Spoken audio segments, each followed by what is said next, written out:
And it just is so fascinating. Like, well, what is that about? And I think it's because of this. I think life also begins here. Like, we get that life is hard. We move through that. We do the healing. We do as much healing as we possibly can. And then we have to have these moments where we stop and we bless what is right in front of us. Where we stop and we bless what is right in front of us. It's so easy. I mean, raise your hand if you're guilty of this. It's so easy to get lost in the doing.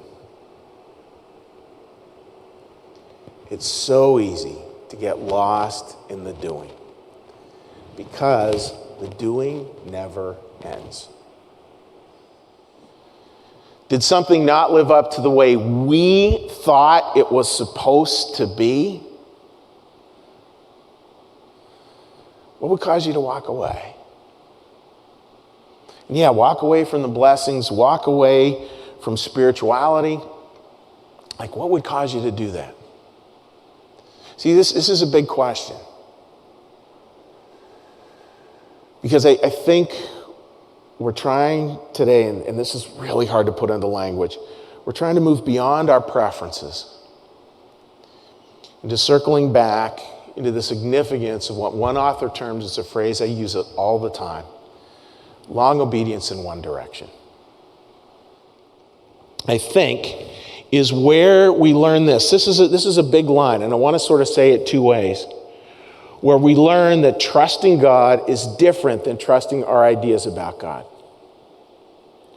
St. John of the Cross, as those of you who are sort of spiritual geeks would know, those of you who are not, he's had a fascinating concept, dark night of the soul. He said, dark night of the soul was when your ideas about God died so that you could really learn who God was and who God is.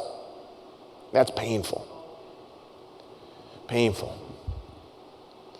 And in that phrase, like, trust in God more than my ideas about God, that can feel esoteric and it can feel sort of hard. Like, how do I actually get claws into that? Like, what exactly does that mean? Here's what it means.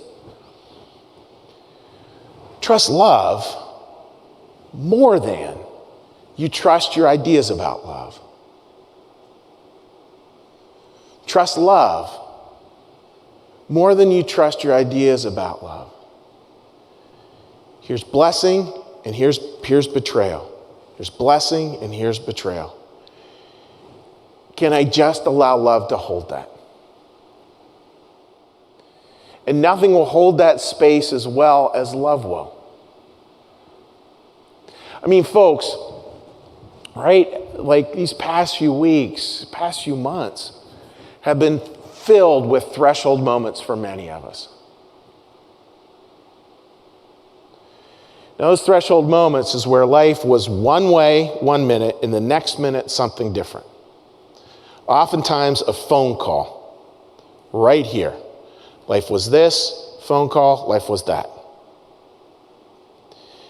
With those threshold moments,